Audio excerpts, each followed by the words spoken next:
New Caledonian ক্রো নামের এক ধরনের কাককেই বলা হয় পৃথিবীর সবচেয়ে বুদ্ধিমান পাখি। তাদের উপস্থিত বুদ্ধি অবাক করার মতোই। বিজ্ঞানীরা অনেকদিন থেকে অনুমান করছিলেন যে কাক গোত্রীয় পাখিরা মানুষের ধারণার চেয়েও অনেক বেশি বুদ্ধিমান।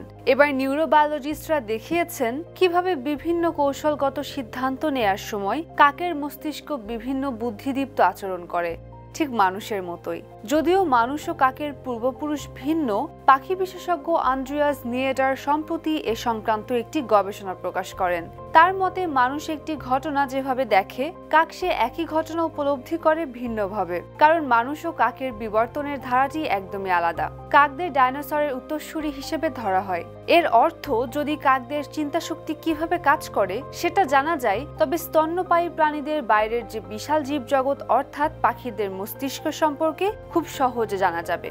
কাক ও প্রাইমেট গোত্রীয় মানুষ, বানর, শিম্পাঞ্জি ইত্যাদি প্রাণীদের মস্তিষ্কের গঠন ভিন্ন, তবে মস্তিষ্কের যে কোষ সিদ্ধান্ত নেয়ার কাজটি করে সেটা উভয় প্রাণীর ক্ষেত্রে একই রকম। শুধু তাই নয়, অন্য প্রাণীদের তুলনায় কাক অনেক বেশি বুদ্ধিমান, যে কারণে অনেক সময় এদের পালকযুক্ত প্রাইমেট বলেও ডাকা হয়। বিভিন্ন গাছের বীজ যেগুলো কাকদের খাদ্য কিন্তু খুবই শক্ত, সেগুলোকে কাকরা রাস্তায় ফেলে দেয়।